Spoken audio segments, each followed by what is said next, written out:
The Rover of the Plain.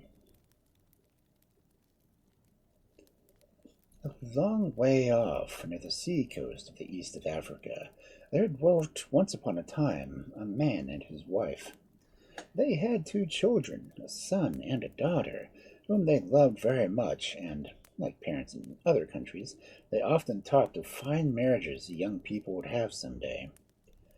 Out there, both boys and girls marry early, and very soon, it seemed to the mother, a message was sent by a rich man on the other side of the great hills offering a fat herd of oxen in exchange for the girl. Everyone in the house and the village rejoiced, and the maiden was dispatched to her new home. When all was quiet again, the father said to his son, "Now that we own such a splendid troop of oxen, you had better hasten and get yourself a wife, lest some illness should overtake them.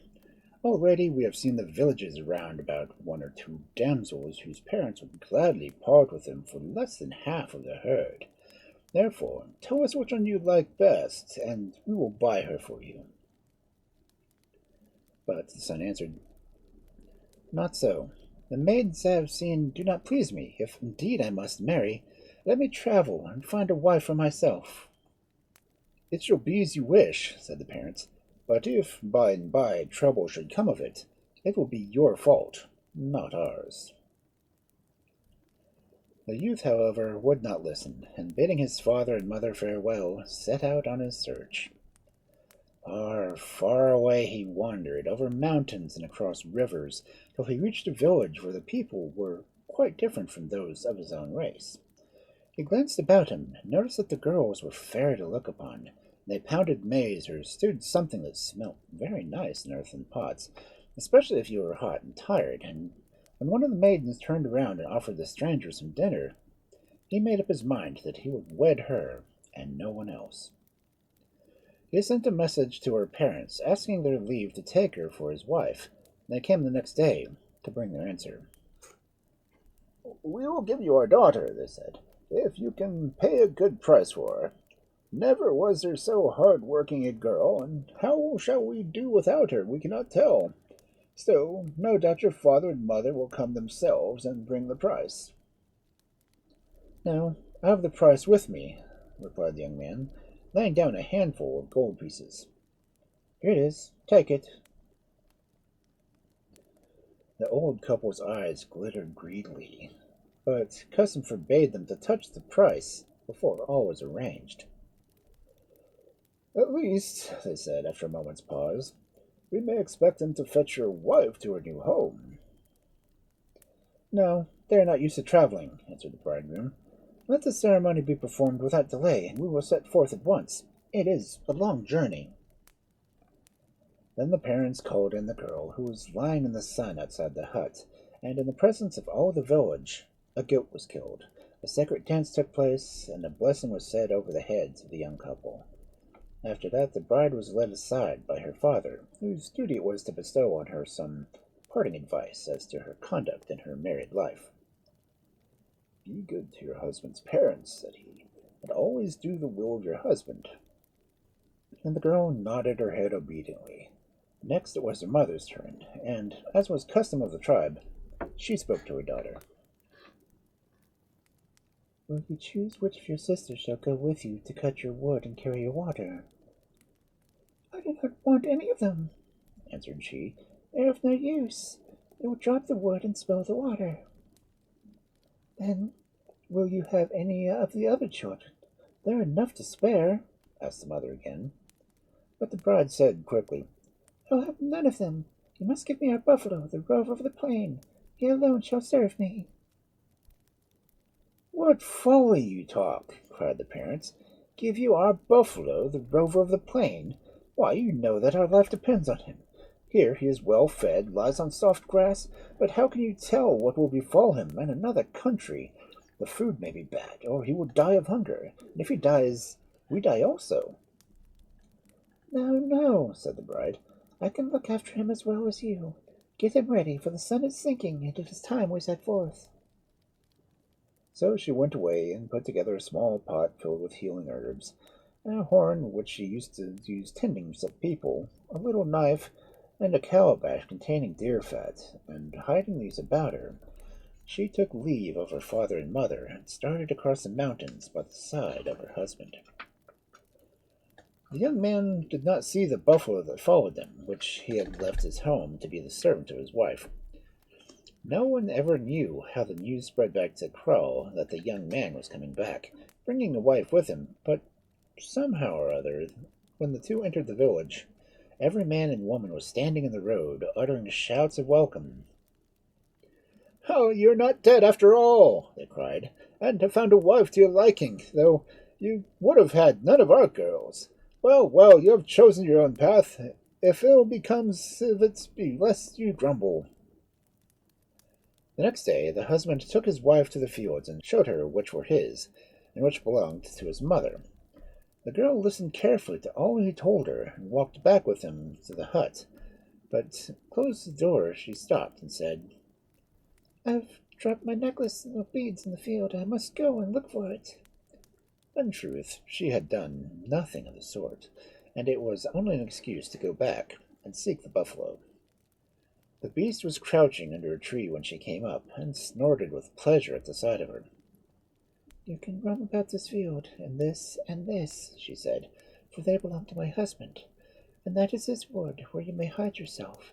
But the other fields are his mother's, so beware lest you touch them." "I will beware," answered the buffalo, and patting his head, the girl left him.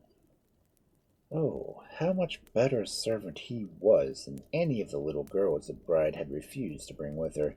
If she wanted water, she had only crossed the patch of maize behind the hut, seek out the place where the buffalo lay hidden, and put her pail down beside him. Then she would sit at ease while he went to the lake and brought the bucket back brimming over. If she wanted wood, he would break the branches off the trees and lay them at her feet, and the villagers watched her return laden and said to each other, "Surely this girl of her country is stronger than ours, for none of them could cut so quickly or carry so much." But then nobody knew that she had a buffalo for a servant. Only all this time she never gave the poor buffalo anything to eat, because she just had one dish, out of which she and her husband ate, while in her old home there was a dish put aside expressly for the Rover of the plain. The buffalo bore it as long as he could, but one day when his mistress bade him to go to the lake and fetch water, his knees almost gave way from hunger. He kept silence, however, till the evening, when he said to his mistress, "I am nearly starved. I have not touched food since I came here. I can work no more." "Alas," answered she, "what can I do? I only have one dish in the house. You'll have to steal some beans from the fields. Take a few here and a few there. Be sure not to take too many from one place, or the owner might notice it." Now the buffalo had always lived an honest life, but if his mistress did not feed him, he must get food for himself. So that night, when all the village was asleep, he came out of the wood and ate a few beans here and a few there, as his mistress had bidden him. At last, when his hunger was satisfied, he crept back to his lair. But a buffalo is not a fairy, and the next morning, when women arrived to work in the fields, they stood still with astonishment and said to each other, "Just look at this savage beast has been destroying our crops, and we can see the traces of his feet." and they hurried to their homes to tell their tale. In the evening, the girl crept out to the buffalo's hiding place and said to him, "They've perceived what happened, of course, so tonight you had better seek your supper further off." And the buffalo nodded his head and followed her counsel. In the morning, when these women went out to work, the traces of the hooves were plainly to be seen, and they hastened to tell their husband and begged to get their guns and watch for the robber. It happened that the stranger's girl's husband was the best marksman in the village, and he hid himself behind the trunk of a tree and waited. The buffalo, thinking that they could possibly make a search for him in the fields he had laid waste that evening before, returned to the bean patch belonging to his mistress. The young man saw him coming with amazement. "Why, it is a buffalo!" he cried. "I've never beheld one of these in this country before." And raising his gun, he aimed just behind the ear. The buffalo gave a leap in the air. and then fell dead. "That was a good shot," said the young man, and he ran to the village to tell them that the thief was punished. When he entered his hut, he found his wife, who had somehow heard the news, twisting herself to and fro and shedding tears. "Are you ill?" asked he, and she answered, "Yes, I have pains all over my body." But she was not ill at all, only very unhappy at the death of the buffalo which had served her so well. Her husband felt anxious and sent for the medicine man, but though she pretended to listen to him, she threw all his medicine out the door directly as he had gone away. With the first rays of light, the whole village was awake, and the woman set forth armed with baskets and the men with knives in order to cut up the buffalo. Only the girl remained in her hut, and after a while she too went to join them, groaning and weeping as she walked along. "What are you doing here?" asked her husband when he saw her. "If you are ill, you are better to stay home." "Oh, I could not stay alone in the village," said she, and her mother-in-law left her work to come and scold her, and to tell her that she would kill herself if she had did such foolish things. But the girl would not listen, and sat down and looked on. When they had divided the buffalo's flesh, and each woman had the family portion in her basket, the stranger wife got up and said, "Let me have the head." "You could never carry anything so heavy," answered the men, "and now you are ill besides." "You do not know how strong I am," answered she, and they at last gave it to her. She did not walk to the village with the others, but lingered behind, and instead of entering her hut, she slipped into the little shed where the pots for cooking and storing maize were kept. Then she laid down the buffalo's head and sat beside it. Her husband came to seek her and begged her to leave the shed and go to bed, and she must be tired out. But the girl would not stir, neither would she attend to the words of her mother-in-law. "I wish you would leave me alone," she asked crossly. "It is impossible to sleep if someone is always coming in." And she turned her back to them, and would not even eat the food that they had brought. So they went away, and the young man soon stretched himself out on his mat. But his wife's odd conduct made him curious, and he lay awake all night listening. When all was still, the girl made a fire and boiled some water in a pot. As soon as it was quite hot, she took in the medicine that she had brought from home, and then, taking the buffalo's head, she made an incision with her little knife behind his ear, and close to the temple where the shot had struck him. Next she applied the horn to the spot, and blew with all her force till at length the blood began to move. After that she spread the deer fat over the calabash over the wound, which she held in the steam of the hot water. Last of all, she sang in a low voice a dirge over the Rover of the plain. As she chanted the final words, the head moved, and the limbs came back. The buffalo began to feel alive again, and shook his horns, and stood up and stretched himself. Unluckily, it was just at this moment that the husband said to himself, "I wonder if she's still crying. What is the matter with her? Perhaps I had better go and see." And he got up, and calling her by name, went out to the shed. "Go away! I don't want you!" she cried angrily. But it was too late. The buffalo had fallen to the ground, dead, and with a wound in his head as before. The young man, who, unlike most of his tribe, was afraid of his wife, returned to his bed without having seen anything, but wondering very much what she could have been doing all this time. After waiting for a few minutes, she began her task over again, and at the end, the buffalo stood on his feet as before. But just as the girl was rejoicing that her work was completed, in came her husband once more to see that his wife was doing, and this time sat himself down in the hut and said that he wished to watch whatever was going on. Then the girl took up the pitcher and all her things and left the shed, trying for a third time to bring the buffalo back to life. She was too late. The dawn was already breaking, and the head fell to the ground, dead and corrupt as it was before. The girl entered the hut, where her husband and mother were getting ready to go out. "I want to go down to the lake and bathe," said she. "But you could never walk so far," they answered, You're so tired as it is, you can hardly stand." However, in spite of their warnings, the girl left the hut in the direction of the lake. Very soon she came back weeping and sobbed out, "I met someone from my village who lives in the other country, and he told me that my mother is very, very ill. If I do not go to her at once, she will be dead before I arrive. I will return as soon as I can, and now farewell." and she set forth in the direction of the mountains. But the story was not true. She knew nothing about her mother, only that she wanted an excuse to go home and tell her family that their prophecies had come true, and that the buffalo was dead. Placing her basket on her head, she walked along. Directly she left the village behind, she broke into the song of the Rover of the Plain, and at last, at the end of the day, she came to the group of huts where her parents lived.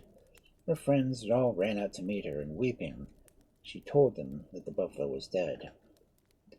This sad news spread like lightning through the country, and the people flocked from far and near to bewail the loss of the beast who had been their pride. "If you had only listened to us," they cried, "he would be alive now. But you refused all the little girls we offered you, and would have nothing but the buffalo. And remember what the medicine man said: if the buffalo dies, you die also." So they bewailed their fate, one to another, and for a while they did not perceive that the girl's husband was sitting in their midst, leaning his gun against a tree. Then one man, turning, beheld him, and bowed mockingly. "Hail, murderer, hail! You have slain us all!" The young man stared, not knowing what he meant, and answered wonderingly, "I shot a buffalo. Is that why you call me a murderer?" "A buffalo, yes, but the servant of your wife. It was he who carried the wood and drew the water. Did you not know it?" "No, I did not know it," replied the husband in surprise. "Why did no one tell me? Of course I should not have shot him." "Well, he is dead," answered they, "and we must die now too." At this the girl took a cup in which some poisonous herbs had been crushed, and holding it in her hands, she wailed, "Oh, father, Rover of the Plain!" then drinking a deep draught of it, fell back dead. One by one, her parents, her brothers, her sisters drank also and died, singing a dirge in the memory of the buffalo. The girl's husband looked on with horror, and sadly returned home across the mountains, and entering his hut, threw himself on the ground. At first he was too tired to speak, but at length he raised his head and told all the story to his father and mother, who sat watching him. When he had finished, they shook their heads and said, "Now you see what we spoke no idle words when we told you that ill would come from your marriage. We offered you a good and hard-working wife, and you would have none of her. And it is not only your wife you have lost, but your fortune too. For who will give you back your money if they are all dead?" "It is true, O my father," answered the young man. But in his heart he thought more of the loss of his wife than the money he had given for her.